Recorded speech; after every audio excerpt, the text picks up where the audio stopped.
back to the Washington Outsider Report on the Coalition Radio. For those newly joining the program, my name is Irina Zuckerman, and I'm the editor-in-chief of the Washington Outsider. Today with us, we have a special guest, Suha Hassen. She's a doctoral candidate at George Mason University, and she specializes in homeland security, terrorism, peace and conflict resolution, and she's here to discuss with us a topic that is both fraught and poorly understood, which is the appeal of organizations such as Hamas on religious grounds to their followers in Gaza and beyond. One of the biggest issues concerning the ongoing conflict between Israel and Hamas has been the perception that the conflict is about geopolitics and about territorial conflict, territorial dispute. However, those closely watching Hamas for many years note that its rhetoric is not simply geopolitical. It's not, well, it has adopted the language of resistance in recent years. Its documents, its founding charter, its rhetoric in its appeals to its followers is religious in nature. Why that is, how it works, this is what we'll be discussing today. Suha, thank you so much for joining the program. Before we delve into this, the meat of the discussion, can you tell us a little bit about yourself, your background, your work, and your interest in this area? Thanks for having me first. My name is Suha Hassen. I am originally from Iraq. As you mentioned, I am a PhD candidate in George Mason University. I hold a diploma in terrorism and homeland security, and also I am a PhD candidate now, and I'm on my way to finalize my PhD dissertation, which is entitled "Why and How ISIS Join, How Individuals Decide to Join ISIS." Actually, this is a qualitative study, which I did it by myself, a face-to-face interview with ex-ISIS fighter last summer. And I want to mention that I am a war survivor, and I also survived from Al-Qaeda attack and kidnap in 2007. I also hold a PhD from medical school in Iraq. So technically, this is my 7th degree so far. That's me. Why I'm interested in Islamist group? I grew up in Iraq all my life, and I witnessed how Al-Qaeda and then ISIS and other groups destroying communities. And other groups like Iranian proxy militia killed a lot of my friends, unfortunately. And I lost two of my precious friends in there. So this is like there is a personal and academic level here. That's why I'm tracing them. So I'm looking forward more in developing models in understanding why and how those people radicalize and recruit people at individual level and a societal level. So I'm looking to both Shia and Sunni narrative and then compare with them and look at all the mechanism trying to present a new model and understanding of Islamist terrorist group, both sides. Interestingly enough, a lot of the discourse in the US politics in particular, but also beyond, seems to misunderstand the nature of Shia-Sunni differences, but also cooperation. How these two distinct religious traditions are at odds with each other on the one hand, but at the same time are able to cooperate, or at least some of the elements of these religious groups are able to cooperate on when it comes to external forces, and this is, I think, an issue that has become confused in understanding of regional politics. Yeah, I agree. And I think this is very interesting question, particularly because like the Western understanding of Shia and Sunni, there's a historical and religious schism between those parties, and they will never meet. Actually, a Hamas model show a different narrative and different idea how these groups actually overlapping and cooperate when to come to Israeli animosity and hostility. And this need to trace the history and back to the root of those old narrative. Actually, we need first back to the relationship between the Brotherhood and Iran, which is back to the beginning of 1948 and 1952. This arena is very interesting to investigate by researcher and analyst. It shows that they have, both sides have the vision of you like reviving the ummah or nation or khilafah, whatever you want to call it, but those both have those sides. Then because of the like then later there also some relationship were like seems not okay, but actually they still have the positive relationship. For example, if you see the spokesman of Hamas, Abu Ubaidah, I think you are familiar with that person. Most of his narrative actually show there's a sympathy and cooperation between Iran narrative, Wilayat al-Faqih, and between them. That the wars that just maybe pass and now not recognized by intelligence, like for example, the word Mujahid, Shaheed, martyr, these words actually came from the mid or the core of Islam, of Shia theologists. So how does that work? We need to that show there is some penetration or some cooperation. I will say penetration because it shows that Hamas, that Iran has the capacity to penetrate Israel itself, penetrate the communities at the individual and societal level. Why? Because there is some, they all meet on the animosity to Israel and Jewish people. Although they have the end of their dreams different, but they meet here. So interestingly enough, let's talk about the history of this, because I think without understanding this concept of history, we cannot easily separate those groups who have adopted this level of extreme animosity and those members of the Muslim communities who have not, or who at the very least have not prioritized this particular issue. So the question is, where does this, first of all, anti-Jewish and second, anti-Israel sentiment comes from? What are the religious roots of the rhetoric, and why have they, why have these some members of these movements have adopted them, and how did they come into an organized form? So maybe I will start with the. Actually, I think we need to trace everything from the beginning, and if you are ready, we'll start. I am very ready. Okay. So here is one very important concept in Islam. It's called brotherhood. So there is in, for example, Al-Hujurat ayah or surah is say, indeed, the believers are brothers. So no matter what, if you are Shia or Sunni, you are connected by brotherhood and blood. So this is like, if we understand this idea that Shia or Sunni are brothers.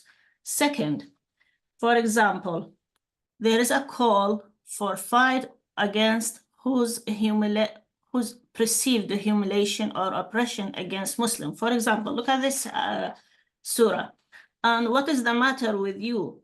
Fight not in the cause of Allah, and for the oppressed among men, women, and children who say, "Oh Lord, take us out of the city of oppressed people and appoint for us from yourself protector and appoint us for yourself helper." So this is called for actually 3 levels of jihad to elevate, like for example, jihad for safety of Muslim, for dignity of Muslim, for honor and religion, and then for glory of Allah. So if we get this idea, so we understand there is a connection.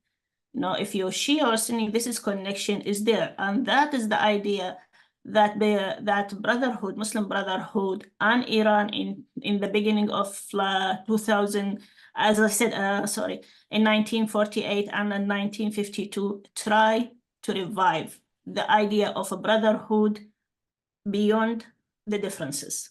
Does that make sense? Yes, okay. Absolutely. Then we need to focus on the idea why they chose Jewish and anti-Semitism.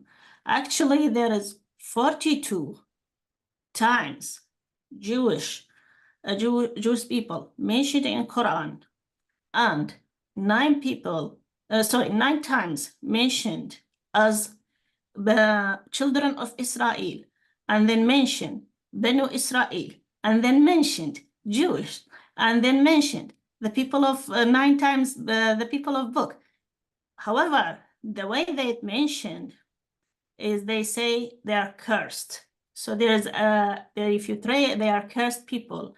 So and it draw a bold line between us and them. So it is no matter what, you don't, the idea that you don't cross the line. However, in Islamic, in Quranic narrative, it talk about stories, history of Jewish people. But the way Brotherhood and the way that Iran reshape the narrative, it tell them, no, those are current people of Israel, not a history, not a stories, not a old narrative. No, it is now. So that's why try to draw the parallel between the past event and current event, and that's how we try to bring people together beyond the Shia and Sunni. So interestingly enough, this, despite the fact that this cooperation persisted, at the same time, that on another level there remained this enmity and animosity. So how exactly were Iran and Muslim Brotherhood able to prioritize that particular issue above all other issues that they could potentially be involved in? There's no shortage of inter-Muslim conflicts around the world. There's no shortage of geopolitical concerns. There is no shortage of their own ambitions for caliphates or empires or whatever you want to call it. So why prioritize this issue that does not particularly help them in any way? So first of all, you need to know that Al-Aqsa, the Masjid Al-Aqsa, and Jerusalem in particular, is a very holy and have a significant in collective memory of Muslim.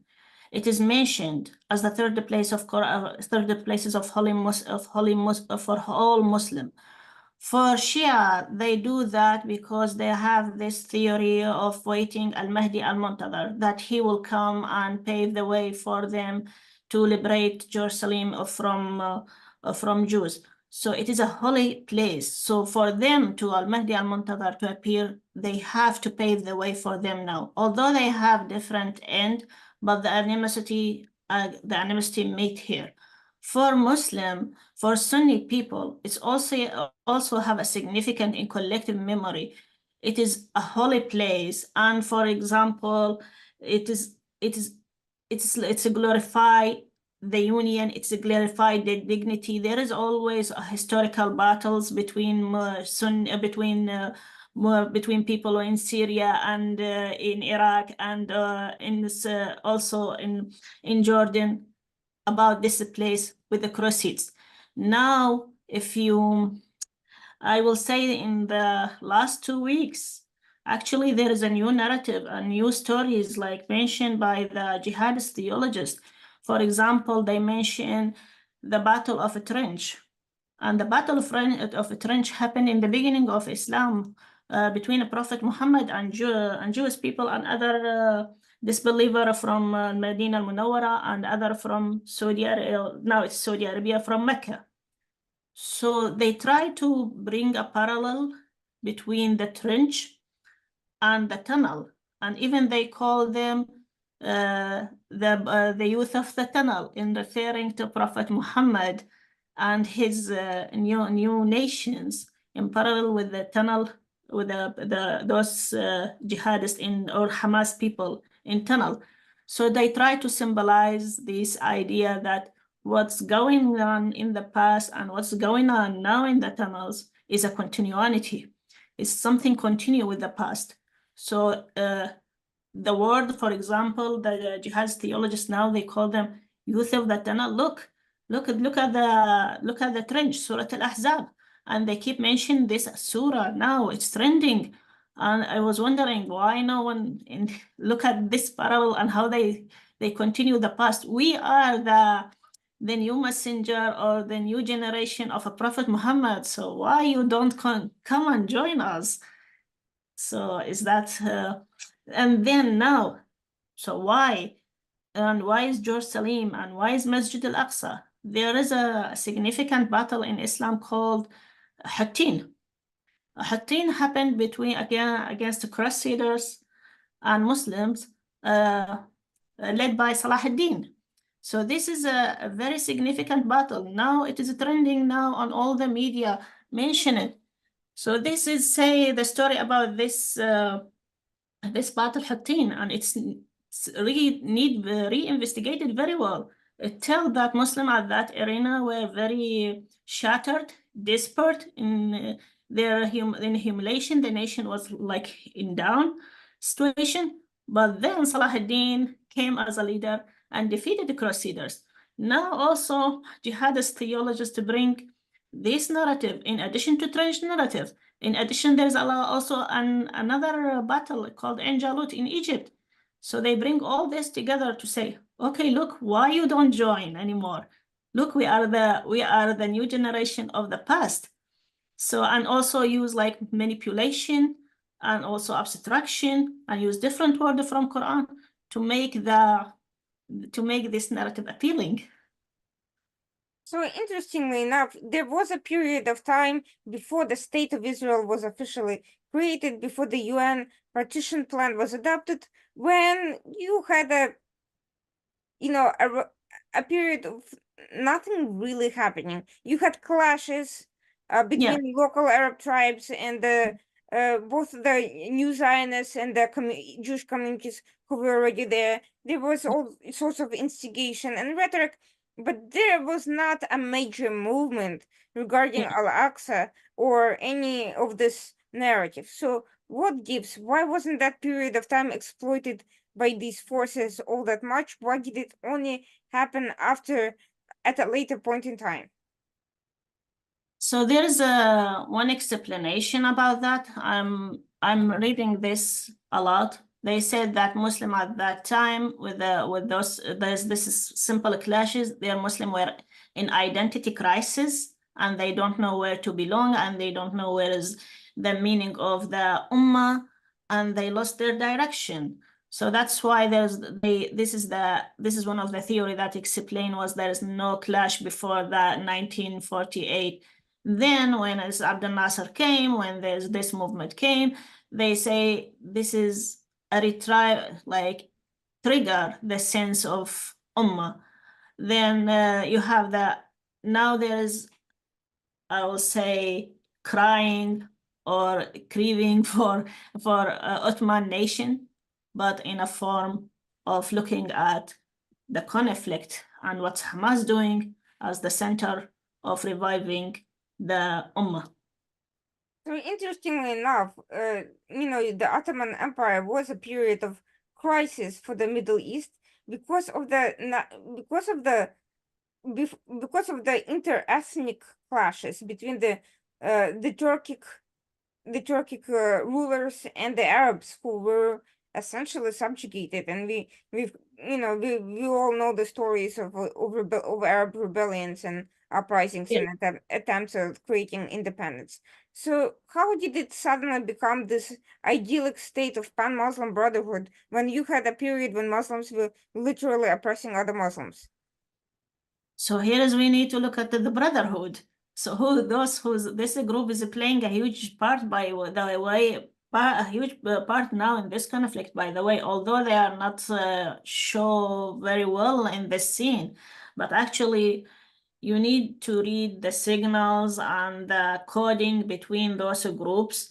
And they are like they are supported by Turkey already. So this is between political and grieving for power and things like that. This is all adopted by Brotherhood about, look, actually there is a new article coming soon to explain why that they back to now. There is many articles by their theologists calling to the Treaty of London, I think 1008, something between like 100 years ago. like calling for this treaty to revive. Look what has happened. This treaty, what made the Ottoman Empire collapse. What if we look at Palestine and Hamas and Gaza as a symbol of well, like glory again? By the way, I need to mention that now the narrative about these ancient battles is very significant, and the timing here is very significant.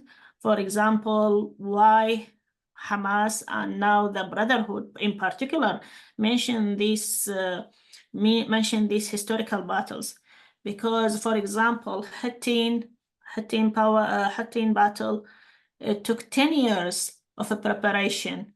So they are signaling to their supporters or sympathizers, look, it took a lot of Hamas preparation, similar to Hattin battle led by Salahuddin. Again, for example, the Battle of Trench actually is against Jews. It's particular against Jews, and it led to demolish the Jewish community in total. It's kind of a genocide happened there at that time, but it's showing also there was like a desperate time, hunger, fatigue occurred in this with the Prophet Muhammad. So they are telling their sympathizer allies, okay, that's why they call them the tunnel youth. Look what happened to Prophet Muhammad. Fatigue, hunger, war, because there's like a siege against by Jewish people against them. So they are trying to, okay, but the end is a victory and resilience and glory. So do you see? So they're claiming that there's a continuity of alleged religious persecution by Jews between now and then, but this makes no sense if you look at the dynamics. First of all, you cannot equate Israel's conflict with the Palestinians to any sort of a grand plan against the entire Muslim world, and there just isn't any evidence. So how are they able to make that connection? And moreover, throughout most of the history, Jews were themselves fleeing from assorted governments, and at some points they settled in Muslim lands under Muslim control, and they did not cause any problems there. There's no historical precedent of Jews causing mass uprisings under Muslim rules throughout history since then. And so how are they going to make this enormous extrapolation, based on one example of a conflict between Israel and the Palestinians? So here is a model I built. Actually, this is the model I built from, I'm not sure if you can see. This is a model I built actually from a face-to-face interview. I'm not sure. I will try to put my, you see it? Yes, I see it, yes.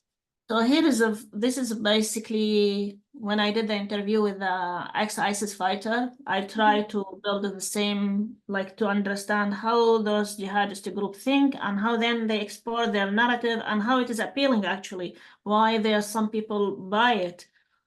So technically in Islam, there is, in general, if you remember, I told you in the beginning of the interview, there is a brotherhood connection between all Muslims in the world. And this is actually happened in the first moment, the childbirth. Your identity is part of your group identity, no matter of your language, no matter of your race or ethnicity or country. It is beyond geographical region. So there is a disconnection. Here is then we come back. So basically, Muslims' identity divided. This is from as I mentioned, it is from their how they divide the identity. This is the societal level, and this is the moral level, and this is the spiritual level. So the societal level, actually, the majority of Muslims fall here. Then the moral societal level, it's like how you behave, how you engage with your community, even how you protest, for example, protest peacefully, how you cooperate, how you volunteer. Other than this, it's like a community level with all its tasks. Here is the moral level, which is Hamas and this is spiritual. Hamas and Brotherhood try to trigger. So actually we are working here. Both, I mean, those groups, Hamas and Brotherhood, I'm not sure if it makes sense. Hamas and Brotherhood work here, triggering the identity of Muslim, telling them it is your moral duty, no matter where are you now in the world, it's your moral duty. And then this is spiritual, actually, it's the jihadist level. So I'm trying to move you from here, from moral duty, it's moral duty and spiritual duty. Actually, I'm still working on this, but so not to be generalized. Here is where the student college protest fall, but it's still because I'm still investigating this, so I don't want to make a judgment. But the student here, the student college fall in the moral level, you have a duty as a Muslim to go and protest and do your duty to show your sympathy and aligning with the idea of the civil people. Then you have the spiritual level, which is the jihadist level. So here is the full. So Hamas and Brotherhood working here, triggering this. So if we trigger this identity, so let's how they were triggering this identity. Let's see this model. Actually, this is model I built. So as you said, how they will buy this narrative. So here were manipulation of symbolism. Manipulation of symbolism, abstraction, they choose maybe one word. You imagine the risk. For example, when I say Prophet Muhammad is a mujahid, Prophet Muhammad is a martyr. So here you are moving people from this level to this level. When Izzuddin al-Qassam, like this is Pokerman Abu Ubaidah, actually he was talking about this level. He called Prophet Muhammad mujahid, martyr. So this is very risky, just 2 words. So you're telling all the Shia, go do as a Prophet Muhammad doing. Can you imagine? But this pass, so you don't recognize it because you don't understand the risk. So here's the manipulation. Let's see this model. Here's the manipulation of symbolism related to promise, for example, for Shia, for the afterlife, of what is the Quranic test tell you, and how you will win, and the victory, and also about oppression, grievance, all this. Then what is it triggering? It's called trigger collective sense of grievance and injustice. Then is go there, I'm talking to you, then it's no open the gate for cognitive radicalization, because this is mean I am talking to you, why you don't respond? So here, then after that, you receive a narrative, then you have the 3 levels of identity provocation. So this way, if I use manipulation of symbolism or abstraction or one word, then I didn't interpret it very well, and I didn't understand this. As for example, for counter-terrorist groups, I didn't understand it, and I didn't understand the meaning. Then it passed, but where it's passed, it passed to motivate or trigger the 3 level of identity. Here, what's happened if we trigger this spiritual, particularly the spiritual level and moral level? Here, you will, as a person at individual level, then you will be like identity dispersonalization. You'll be like, what is my identity, where I belong? Do I belong to them or belong to, like, for example, as American citizen, do I belong to these people, or do I belong to Muslim people, or do I belong to Hamas? You don't know. Then here you will be embracing extremist behavior, because they move you from societal level. For example, look at the protest. They are moving from societal level to moral level. I'm not sure when this will happen, if this like manipulation of narrative keep going. Then, for example, to the joining of other jihadist group. So that's why it's very important to understand. The idea is, okay, even Hamas defeated. What is the Hamas legacy? What they left for other? They left actually the manipulation of the identity of Muslim around all the world. You know, so now you see the dangers of this. So, for example, as a researcher and analyst, I'm okay. So my fear actually not from Hamas itself, but what after Hamas? Because this is manipulation of narrative. Keep going. So this is where my question lies. For a very long time, up until recently, Hamas was regarded as a regional irredentist organization, not as some sort of a global phenomenon, despite its ideological roots in the Muslim Brotherhood, which is a global, organization with global movement with global goals. Right. Nevertheless, Hamas never tried to distance itself from that rhetoric. It focused physically on the conflict with Israel, but its charter, its founding language have always been in line with what you just described, but it's only recently that it found an opportunity to spread its message far beyond Gaza and its local, vicinities, West Bank and so forth, and to have that sort of broader appeal. So how did this happen? What took for Hamas to be able to build itself up as something appealing far beyond that particular conflict? And for many years, the Muslim world was not fond of Hamas. Many of the states declared it a terrorist organization and so forth. Then all of a sudden it jumps in and becomes this, reignites the Muslim Brotherhood narratives, even though they're couched in the language of territorial resistance. Okay. So if you remember, I said about the brotherhood and the connection. This is very, very aspect that need to be pay attention a lot. Let's back to Hadith the Prophet Muhammad say, to demolish the Kaaba stone by stone, it is easier in the sight of God than to shed the blood of a single Muslim person. I will repeat it again.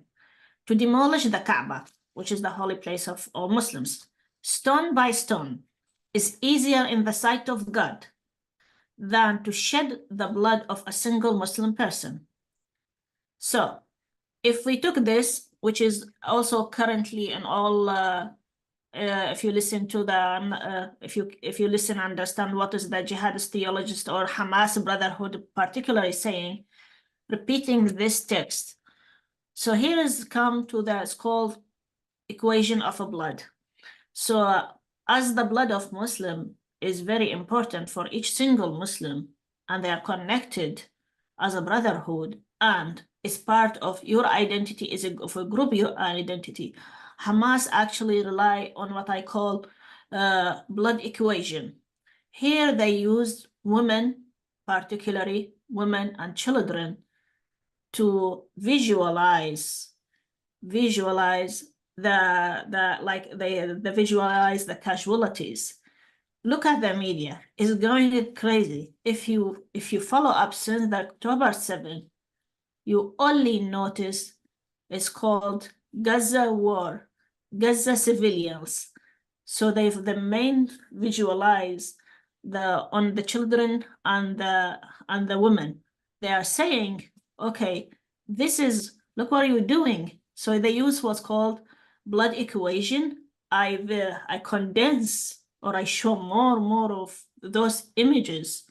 So here again, what they are triggering?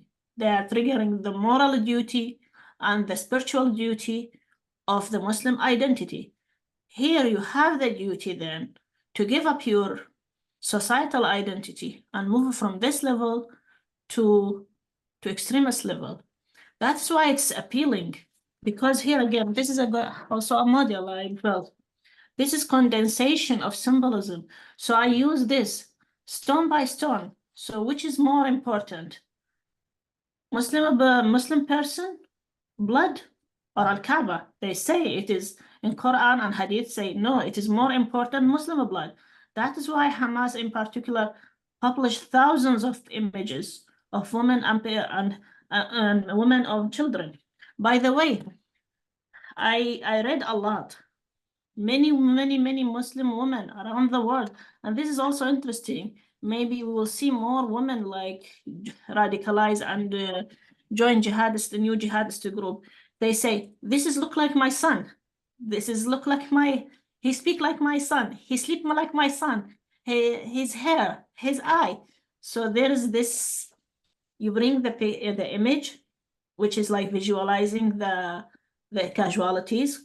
It's called condensation of blood. I condense more blood, but just follow up the since October 7. What is the media, especially the Arab media, publish?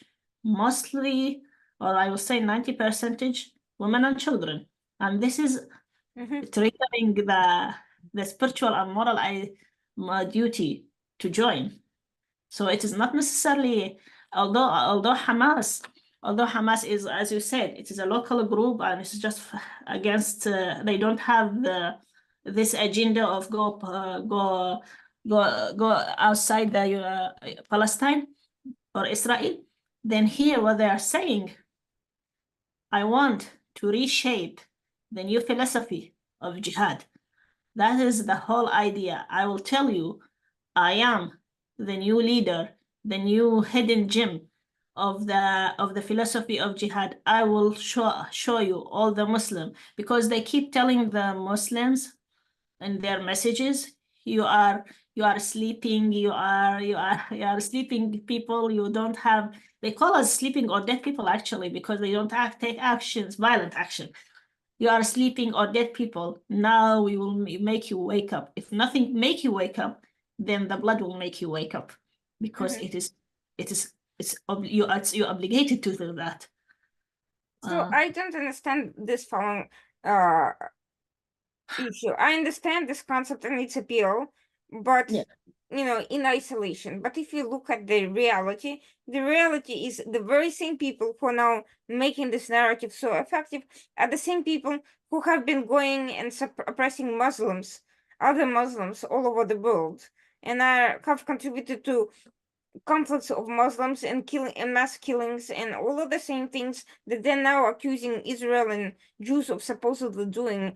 And once again, they're claiming that somehow all the Jews around the world are responsible for that, and turning this inter-Palestinian conflict into this giant spiritual battle, whereas there's actually no broader context for it whatsoever, simply by using these images.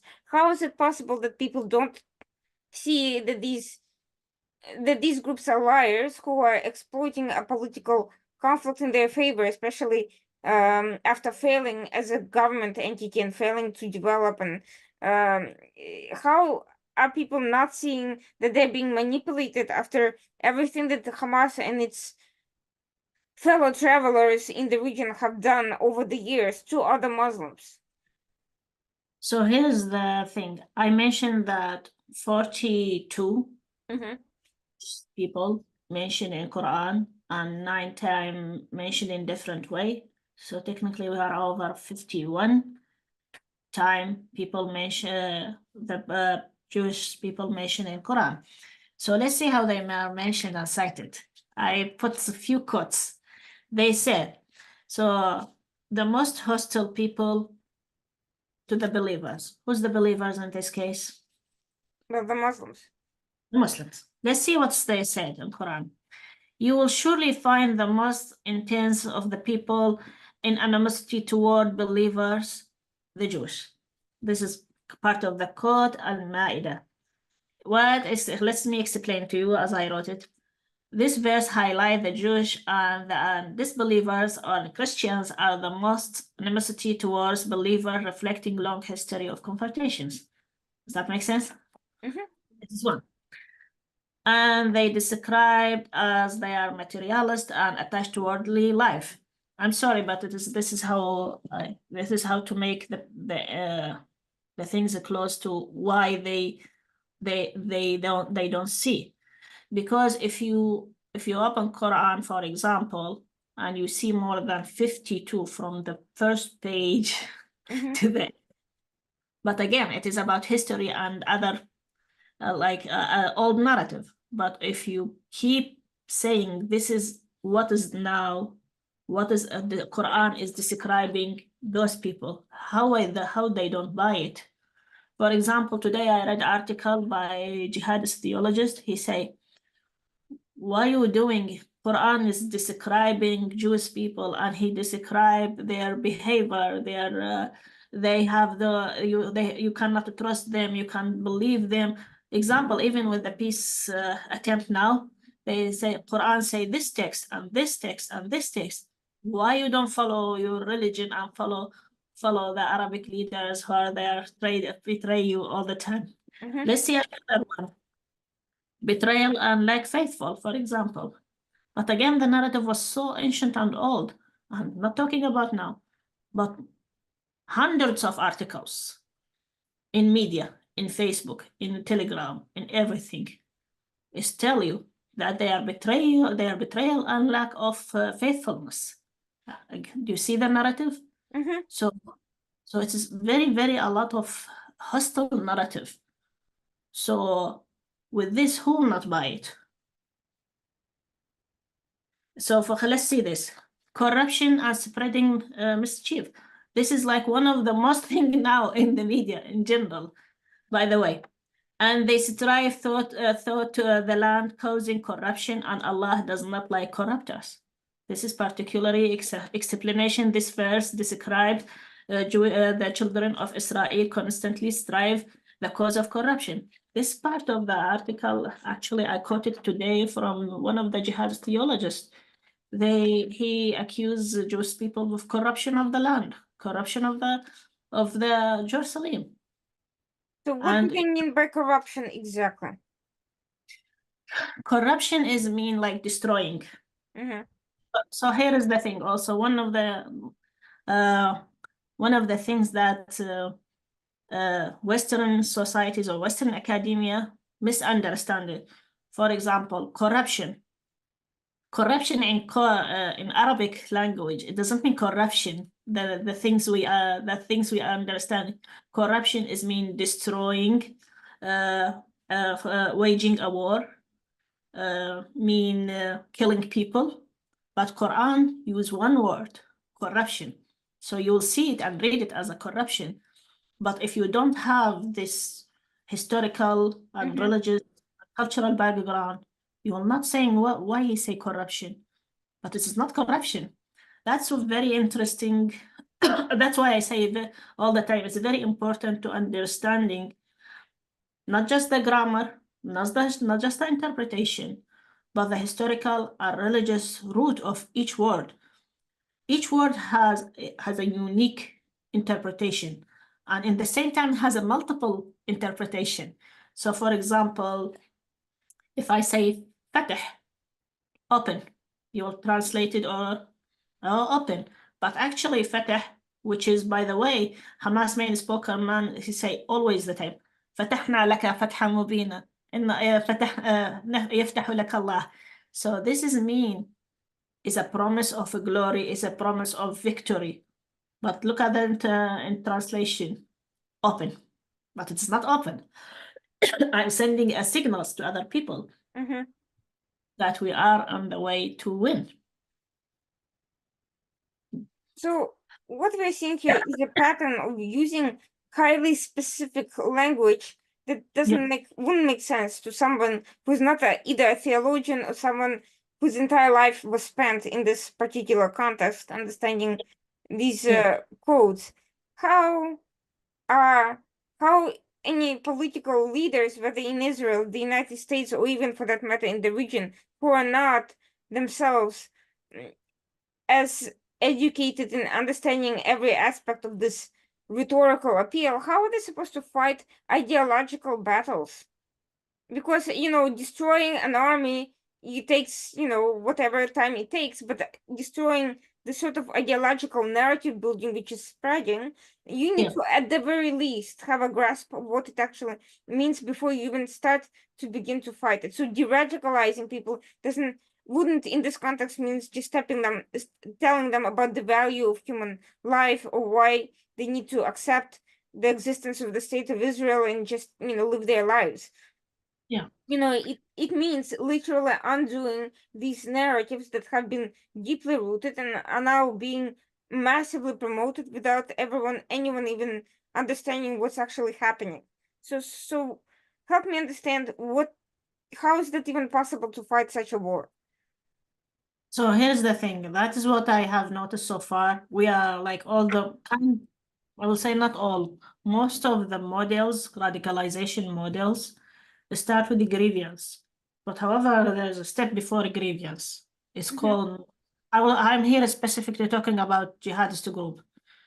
There is the steps called manipulation of the words, manipulation of religious texts. And that's why I'm always call for, before we are going to say grievance and injustice, look to the first step, the things that trigger all this mechanism.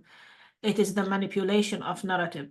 Here, I will say, those who have experience in I'm not sure, but it's counter-terrorist need those who have experience in this area in particular, between theology and between religion and between counterterrorism, because we need to make this connection before we go to the grievance. I cannot start with the grievance because I need to know what trigger grievance. It is the narrative, but what type of narrative?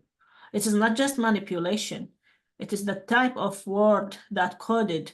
There's a form of coding. For example, I'm currently looking at here you have the superficial level, and then you have the deep level. What's going on with the reading of jihadist scholars or jihadist narrative or jihadist book, whatever you say?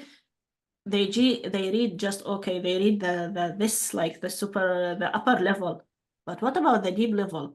For example, now Hamas and Brotherhood, in particular, they work on the deep level that no one can understand, just them and those who understand what they are sending.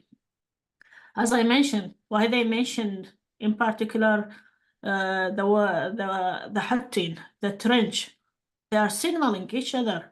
They are sending coding. And this time after, why didn't they use this Hattin and trench before 8 months, before October 7? If you follow that, if you trace them, they never mention it. But these days, I listen to them. Why they bring this here now? Actually, they're signaling, okay, is this kind of cooperation? We need to understand if this they are telling each other, okay, we will do something else. That's how we need to investigate it. They are working on the deep level, not the upper level of the language. And this is that's why they call Arabic language is a living creature, actually, or a living organism. So do you understand that grammar? Yes, I understand the grammar. But what is the deep level of a grammar? Do you understand? No, you cannot understand it because you are not from this area. You cannot understand the historical root and the religious root and the political root. So they are signaling each other recently, and they are telling each other, let's cooperate, let's move more. So one of the thing why we need to understand why they call them the tunnel youth. The tunnel youth. It is very interesting name. That is, I read in one of their articles. They call them tunnel youth because they're telling them, keep moving, keep fighting, don't give up. So that is what's Brotherhood signaling to the tunnel of youth tunnel. That's what they call them. Keep fighting, so don't give up. Did the counter-terrorists here, terrorism got it? No, they didn't get it, right? They didn't know that they're coding each other by keep fighting. But how is that, and what is the next step? How they will survive, how they sustain, it depends on how they code each other. Let's keep listening to them and understand their deep level of narrative, then we will get where they are going. If we get that, then we know the next step and the next step. It's not just a matter of triggering the collective identity. It is telling now how they cooperate with each other.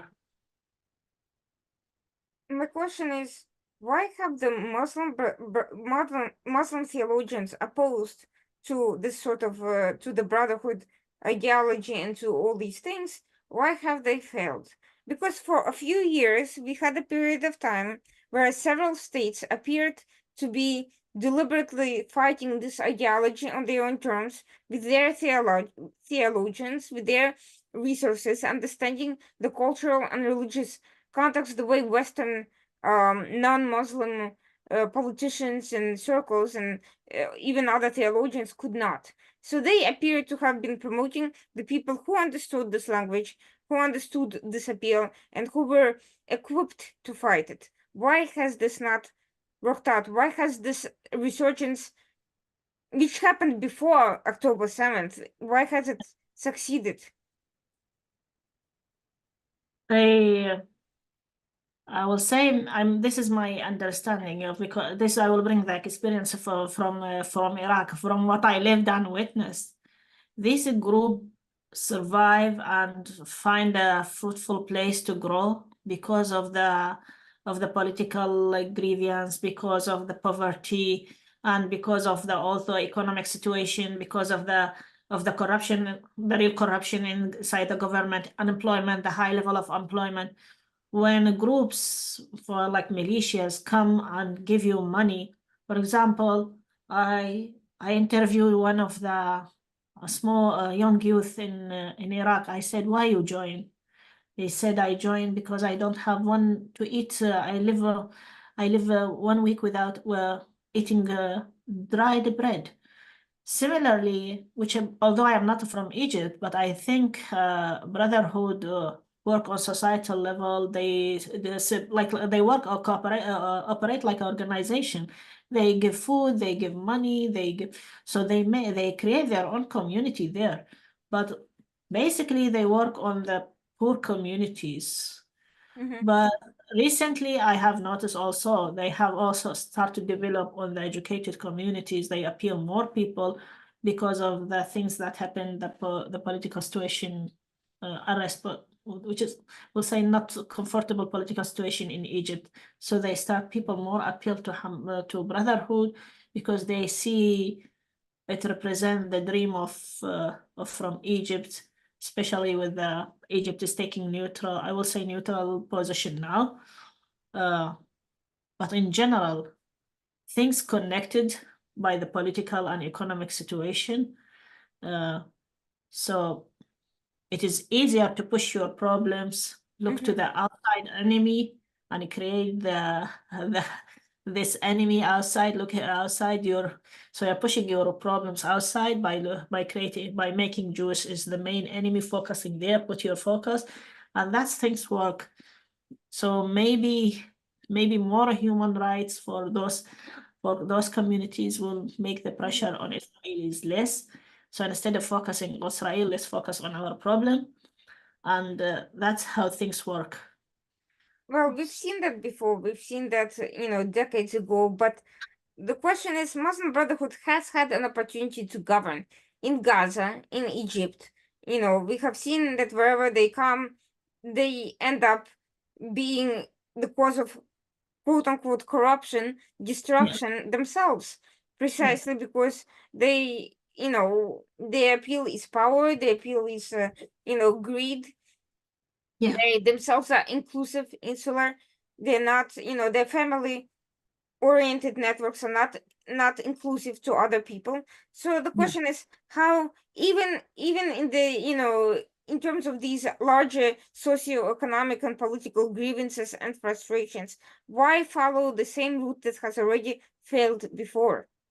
We have concrete examples of these people not being to deliver what they promised in very recent years, not even 100 years ago. So you mean now why they are following their rules and why? Yes. Yeah. Hamas was failing in Gaza before October 7th. Hamas had created an unsustainable economic situation. Muslim Brotherhood has failed in Egypt. It caused massive problems, economically. Okay, you can say that, the Sisi government was not successful in everything, but that's a regular geopolitical situation. You have economic problems and issues and everywhere in the world. They don't always lead to this extremism. They sometimes lead, there are other ways of dealing with the situation than appealing to things that just failed right beforehand. So what's the story here? What is the real reason? So again, again we need to back to the brotherhood connection. So Mm-hmm. this is a holy issue, brother and Jerusalem, brotherhood and Jerusalem. And that is why I said, let's follow what's going on in the media, what type of narrative is going on. It's mostly rely on the blood of the civilians. That's why if you by the way, people in Gaza are very, very angry from Hamas, are very, very angry from Hamas, and they look to the moment they dispose them. This is one. That is why I said they are trying to reshape the philosophy of jihad. They are trying to launch their narrative outside of the Gaza border. But how this happened? It's happened with the cooperation of with the Brotherhood, who wants to revive the Ummah. But how they revive the Ummah? They want something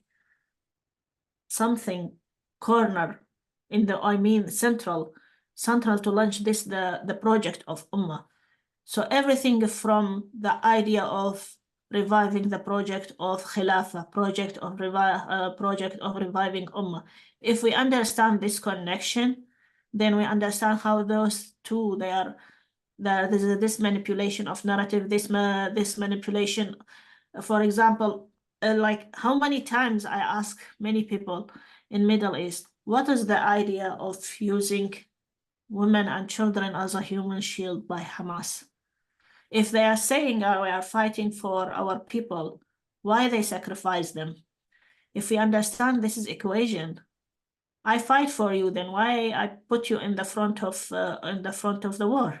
Mm-hmm. And also, I don't care about the casualty. I don't care about the casualty. I don't care what's happened to them. I don't care about if they are hungry or no. I don't care about it. Like for 8 months, how's this work? For whom I fight? Then Hamas. Here's the thing: Hamas want to reshape the ideology and the narrative of jihad. Although I am sacrificing my people for the sake of Ummah, this is the narrative of brotherhood trying to sell. Look at Hamas, they are sacrificing their women, children, life, and home just for the sake of Ummah. So why you are waiting? That's why it's appealing. People see they are targeting poor people, they are targeting uneducated people, they are telling them, look who's sacrificing for you on behalf of Ummah, for reviving it, for reviving the nations of Al Khilafah. Hamas and Brotherhood, both of them cooperating together to make this appealing. So let's look at the structure of this organization because, even within Muslim Brotherhood, much less the Iran-backed Shia groups, you have divergent leadership, you have internal power struggles, you have everybody wants to be the leader and wants to be the face of the movement. Everybody wants to be the important guy in the room. So Yeah. how do they manage to? How does it work structurally? The communications between, Yahya Sinwar in Gaza and Mishal in Doha, and some Muslim Brotherhood family leaders in Turkey, and some other Muslim Brotherhood faction in London. How do they coordinate on this particular issue while also dealing with their own political differences, and how do they even communicate in such a wide way without being intercepted and failing on the basic logistical level? Yeah, there's one thing I read in their text. Everyone and everything should be sacrificed for the sake of jihads against Jewish. Mm-hmm. Does that make sense? Everything and everyone.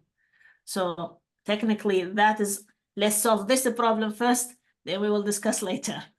So that's how they deal. Let's sacrifice everything and let everything behind us till we get rid of Banu Israel or Jewish people first. And let's return, like we capture Jerusalem first, then we'll negotiate later. This is technically it's everywhere also in their media. We'll talk about these other logistical problems, leadership problem. It's not necessarily now. We are focusing on jihad now, reviving the project of Ummah now. Then we'll discuss who's the leader later. So this is, we are talking about a giant network here. How does that actually, but even let's say they succeeded at managing to prioritize this and, set their grievance, internal issues inside. Still, when you have that many people trying to accomplish a terrorist or criminal conspiracy of any sort, the more people get involved, the harder it is to actually carry out without some major part of it getting either failing for whatever reason or simply getting caught at doing what they do. How have they managed to maintain this level of success in actual logistics? I'm not sure about this question actually. Still trying to navigate about this, but pretty sure about narrative, how they communicate, not yet on this level actually. Yeah, I'm sorry. Yeah. So let's go back to what you were talking about, grievances. We are seeing that a lot of these grievances are appealing not only to Muslim followers, but also assorted, radical leftist, academic circles and assorted, disgruntled, disaffected youth and, random people who have absolutely nothing to do with this history, with the coded language, who don't really understand what they are getting themselves into from that perspective. How are they managing to make these very internal, very history laden narratives appealing to the outsiders? Again, there is, I said, there's a huge engine is working on looking at the victims of the war, of this current war. They are trying to use these images to symbolize this. But for me, because I'm digging currently on these issues, I see Iranian hand in this, in penetration in Western societies. And I believe there's something happened, which is I'm trying still navigate and try to investigate what the role of Iran in this holy things moving students in the universities. But this is, I will say, it is nothing. It is not nothing, not something easy to ignore it. So that's my little understanding of these current issues. So what I'm seeing from a geopolitical perspective is that these networks are absolutely a threat to Muslim state actors who are threatened by them precisely because they're being delegitimized as failing leaders who are not able, who, betrayed the Muslim community, blah, blah, blah, and so on and so forth, the usual. But now they are increasingly trying to make accommodations by using heated rhetoric against Israel, banging on the table and so forth. But in reality, let's face it, some of these countries have deliberately allowed the flood of Gaza-related imagery into their media, and they have, in fact, backed away from translating or making available anything that contradicts these grievance narratives to their own people. So as much as these narratives have appeal based on this communal understanding and emotional level, they could, these state actors could have done more to guard themselves out of their own self-interest against these attacks. They think that by, taking sides, that appear to be pro-Hamas, and in line with that, they will hold themselves off. But in reality, let's face it, that's not the case. At the first opportunity, if these people ever to get hold of them, they'll be murdered immediately, and nobody will remember that they accommodated anybody. So the question is, why are they doing it? How do they not understand the level of danger they themselves are facing from this situation? So, so which kind of state actor are you talking about? Because if I'm you say, talking about the Gulf state, I'm talking about Egypt, of course. I'm talking about, basically even quote unquote moderate, I don't like that word, but reform-oriented Muslim leaders who have been struggling with this issue internally and who have tried to delegitimize Muslim Brotherhood and its assort in Iran and their assorted Islamist proxies and fellow travelers. so I will say, if I understand you well, what is the problem of being martyr? For them, if you are talking, let's take for example the Shia leader. Sure. So let's go this way. So for them it's a holy duty to sacrifice themselves. So there's no problem with that, and this is the way that their brain working. No, but I'm talking about those leaders who don't really buy into this, who don't Yeah. who understand the danger of these grievance narratives, and who Yeah. understand that they themselves are a potential target precisely if they are not able to control the way the sentiment is spread through the society. So, okay, so why are they letting these narratives persist? Why are they not limiting the amount of propaganda flowing into the society? And why are they limiting the alternative views that could have exposed their communities to something else and maybe make people less zealous to follow the Yeah. Hamas coding and dog whistle? Actually, I have two explanation for this because first either they don't understand the gravity of this narrative, which I think it is they don't understand. It is a flood of narrative. It's not just a flood of Al-Aqsa. It's a flood of narrative. There's no way to control. You have how many theologians in Egypt? Thousands. For example, now in Egypt, each Friday there is prayers and there is a khutbah against Jewish. That's what my understanding, actually, to be accurate, because that's why I thought. So, how many mosques in Egypt you have? How do you, unless there is, you understand how the gravity of this kind of narrative. So, how many mosques in Egypt? Let's go to Iraq. Thousands of mosques, Shia and Sunni. Same thing each Friday. Then also they have five prayers in the mosque. Let's say start from here. You have five prayers, mostly talking about the current conflict. So both Shia and Sunni. Do you imagine how is that? And why not? Let's focus on the war in Israel instead of focusing on our problem. This make their life easy, by the way. Even so you shift your problem from here to here. Mm-hmm. So that is for let's go where in Jordan. In Jordan, there is a huge percentage of Palestinian who's Jordanian, they are originally from Palestine before. So this is a huge also animosity and hostility against Jewish people, and this is again connect us to the rule of Arabic language. It's very unique language, I will say. Very have different formations, structures, but the messages is different. So I'm not sure how they control the media, or they control the mosque, or they control, unless there is a very structural change and rehabilitation on whole system to them. So I hope this makes sense and answer your question. But it's too much, actually.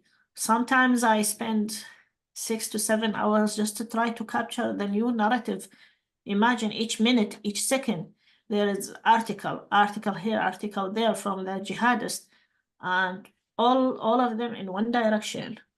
Again, anti-Semitism and Jewish. So you keep listening, and you keep reading this kind of narrative.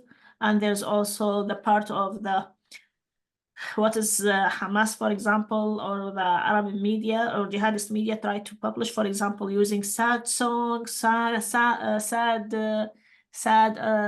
nasheed, jihadist nasheed, combined with the picture. The emotional level is going. Okay, I'm telling you, I heard many people, I read about many people say, I cannot sleep because of what's going on against civilian in Gaza. So imagine people say, for example, I boycott for 8 months for Starbucks or this. So I'm not sure how they counter this kind of narrative without understanding the gravity of it. I don't think that understanding currently exists, and I think until people hear what you're saying, that there is this deep-rooted appeal, that appeal is massive, overwhelming, at times facilitated by state actors, at times, overwhelming the state actors who are not able to keep it off themselves, until there is a tool developed to figure out a counter narrative, effectively, disclosing the manipulative and deceptive nature of this. I don't really see that there's going to be any solution. I think, there's only so long Israel can hold in Gaza without other actors closing in. Fine, they'll destroy command and control structure, but they still have to figure out how to continue. Either they stay in Gaza forever on their own, which means continuing war, or they bring in other state actors, but regardless, they cannot, unless there is a counter narrative element, the recruitment of Hamas will continue, and the moment Israel withdraws, they will be back to getting weapons. And back to fighting in some form. So, and that could probably happen not just in Gaza but elsewhere if they have contingents of pro-Muslim Brotherhood groups. So we are once again disregarding this ideological element, this ideological war, and the fact that there is this ideological clash that is far more important than the current military action. As far as I see, this military action is just a rallying call. Yeah, right.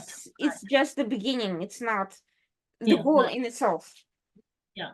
So that's why I want to say Hamas, everything Hamas did is a long project. So even they got defeated, they calculated everything. It is what Israel is doing now is they think if they defeated Hamas, end of the story. But actually, it is the beginning of the story. It is the beginning of the story. Hamas did everything necessary to target people, to radicalize them, to target Muslim people, especially youth, to radicalize them. And I see they are succeeded very well when everyone started to call the tunnel event, the tunnel issues is youth tunnel. They are symbol now. They are hero now. So when you have a hero on your this huge symbol, what do? You follow the symbol. You follow them. You follow your heroes. They are a role model now. Role model for what? For a new jihadist group. Hamas' idea was either I win or I lose everything. Let me, if you defeated me, then I will bring in new enemies, new groups. The idea is of creating more jihadists, more extremists, more violent group against Israel. So what? From where? They will come. This is the whole idea. Let's focus again. What is why they use people, why they use women and children as a human shield. This is a very significant issue for all Muslims, actually. Why that either, so when you created all this symbolism and visual symbolism, they did succeed.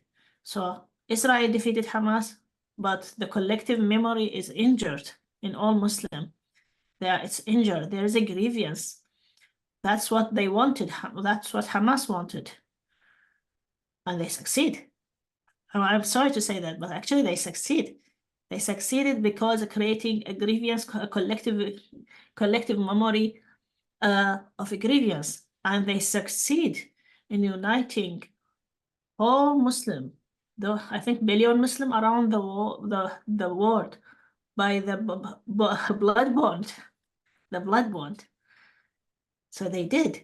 They revived the idea that destroying Al-Kaaba stone by stone is easier in the eye of Allah more than the killing one Muslim person. But which person is called the oppressed and vulnerable people? And they Hamas since October 7th tell them this movement. I think before 3 days, publicly release a new video. They use the surah or text from Quran that mainly focus on the oppressed and vulnerable people. I'm referring the oppressed and vulnerable people in Quran, meaning women and children. You see the connection? Mm-hmm. So debunking these narratives requires figuring out how to undo this flood of appeal that's extremely potent. It's extremely emotional, it's extremely potent, and it's difficult to say, oh, but Hamas was the one who was using them, or oh, some of the civilians were themselves participating in terrorism, because it doesn't really matter.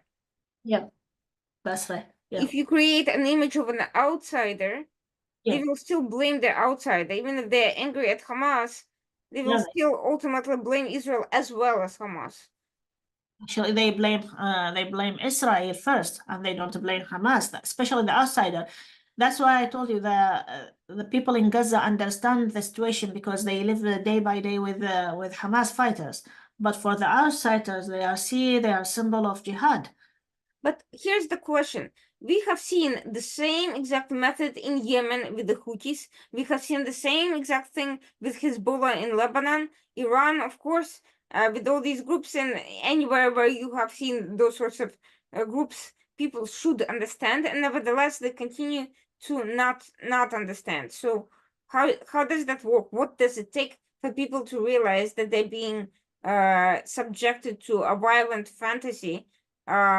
This violent language, this violent dehumanizing indoctrination that prevents them from ever finding a peaceful coexistence. It's maybe longer process, but this is how I believe things will undo things, is calling for renew the Islamic narrative in all, both Shia and Sunni. We need to bring a new narrative that doesn't draw bold line and othering of Jews or even Christian people, because there's othering and dehumanizing. But that was tried, and we have seen several states tried, and then eventually these forces resurged, and whoever was trying it was marginalized. And now they no longer are able to do that. Geopolitically, the actors who were trying to do exactly what you said have become marginalized due to other narratives aimed at dehumanizing them and weakening them politically. So what cleric would stand up and face death in the hands of these people, or imprisonment or isolation at the very least, if they're seeing that there's no political backing for them? That's why we need more narrative research centers that focus on the manipulation and the abstraction and the way that the jihadist group put their narrative and export it to people. that is a missing actually.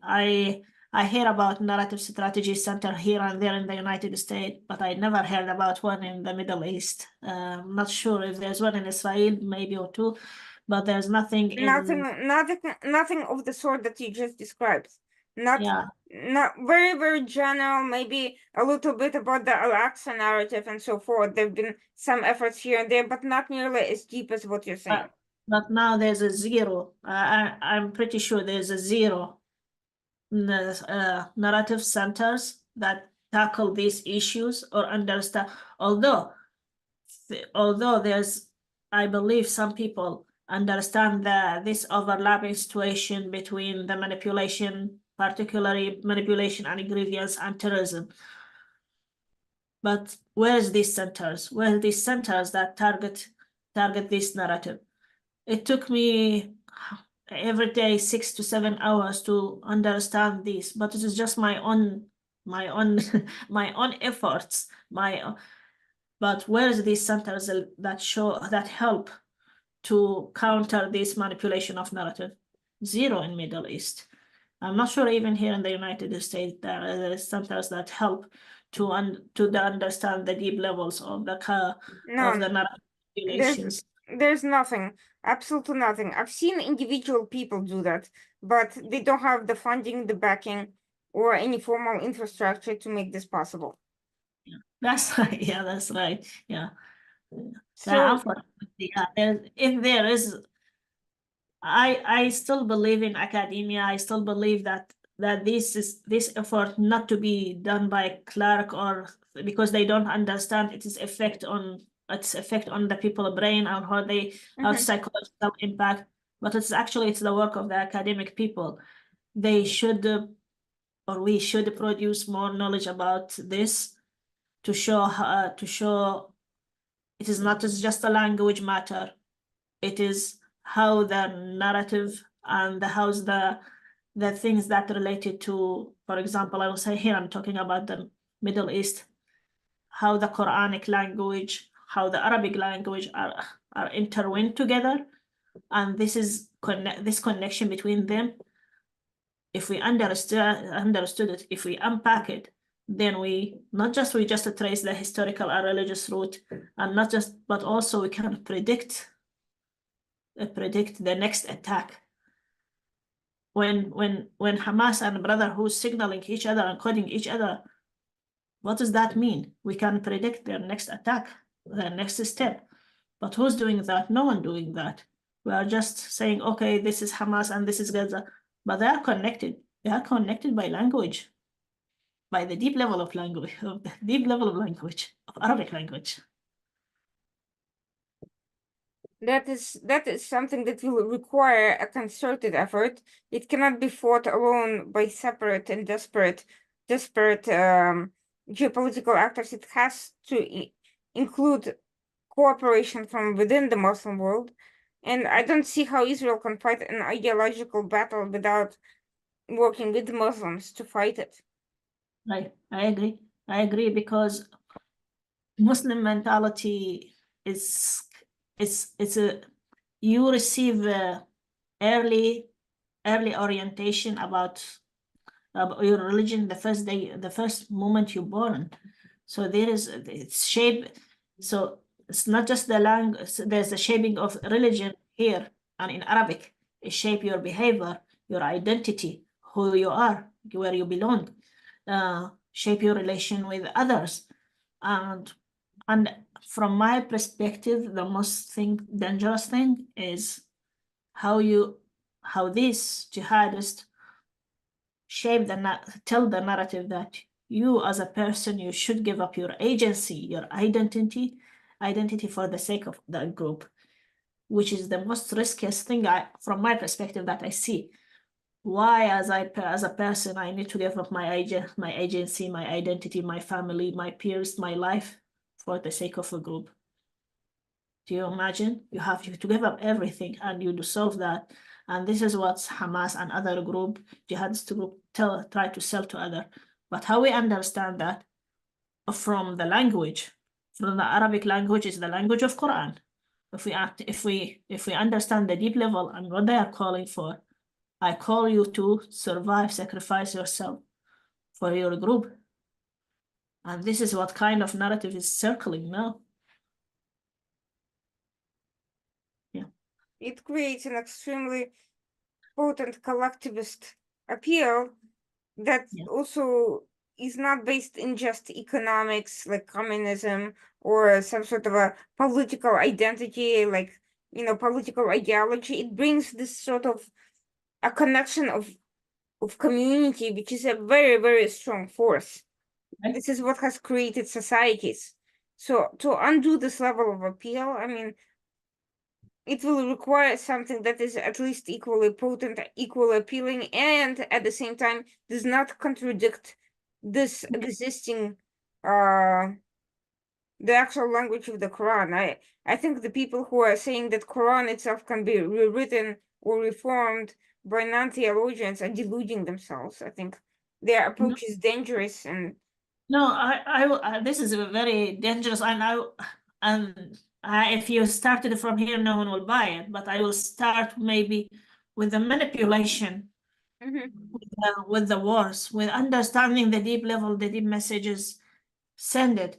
For example, instead of I'm telling you, Quran is saying this. For example, this verses, those enemy of Allah. Okay, but when has this happened? Before Quran is telling you a story before 3,000 years, even it doesn't tell specifically. He said the people of book. Who knows who's the people of the book? But jihadist group, no, they say the people of book are here. Quran is citing Jewish people. You see the manipulation? Quran didn't say the people of book. He said the people of book. Why you are citing Jewish people in particular and saying this is what Quran saying about?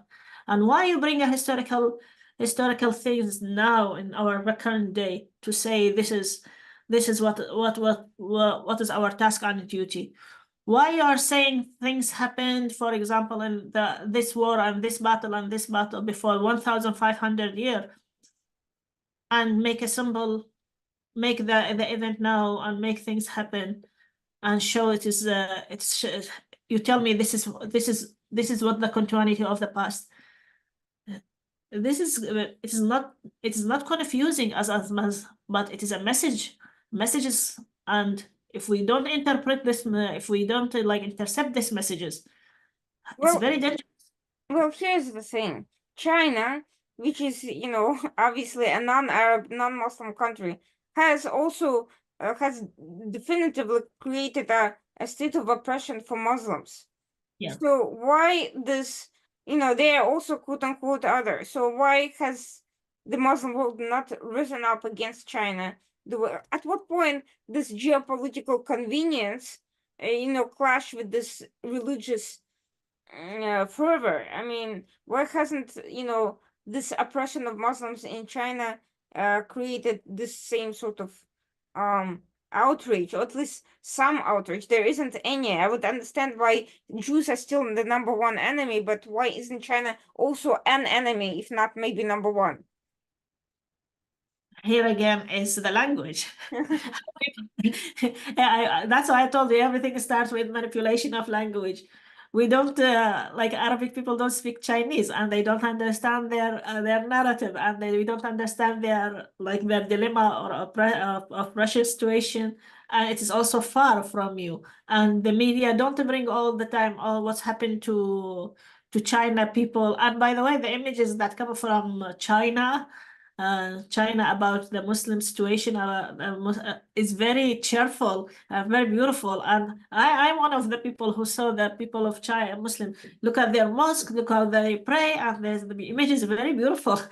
So image here and the story behind the image told about China is totally different, which is then it's not make China is your enemy, even there is oppression, but we don't see it.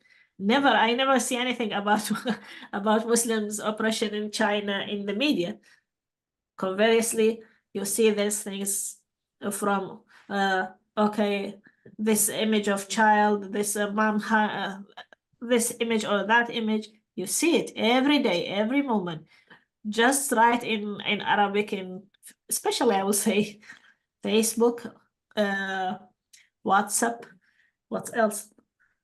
Twitter, by the way, Twitter play a huge role in this issue. I'm not sure why Twitter let extremist posts. I have good reasons. I mean, Elon Musk is very close to Qatari leadership and Yeah. to Islamist factions in Saudi Arabia, specifically Islamist factions. Yeah. He got funding for Twitter from those people. So there lies your answer.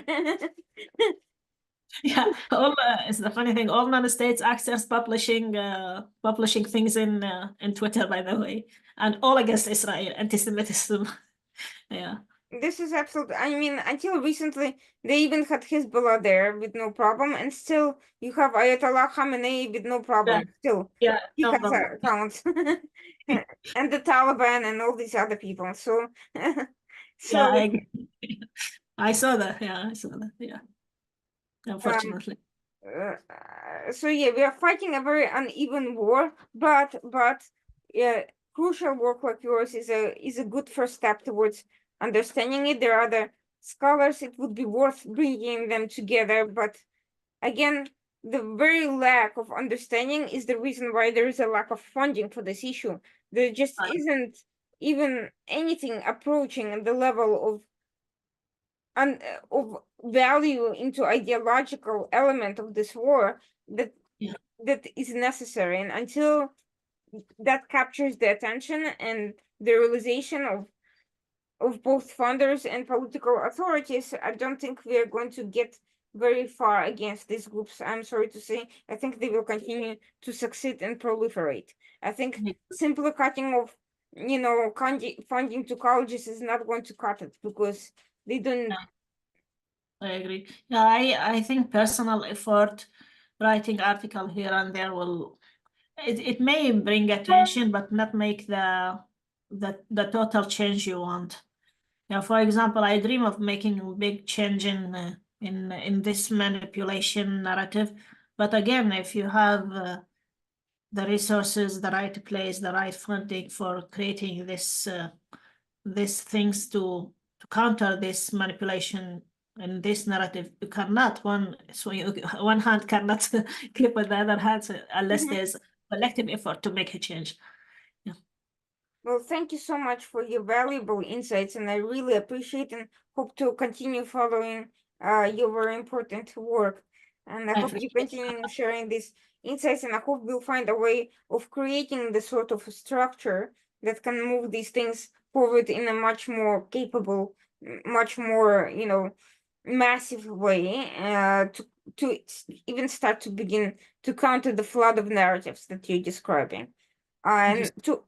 And to everyone watching this, I hope you take away the need to reevaluate the conflict, not just on the basic of simple geopolitical terms, but understanding what makes this particular war different from any other conflict. What makes the religious element and the religious language so potent, so appealing, so inspiring, despite the obvious fallout for the so many people from this violence, and why the perpetuation of this conflict cannot be simply resolved by simple military or political action, why ideology will play a huge role. We'll be back as usual next week, the Washington Outsider Report on the Coalition Radio, Tuesday night, 9 p.m. Please stay tuned, and thank you so much, Suha, for joining us. Have a great evening to everyone who's been watching.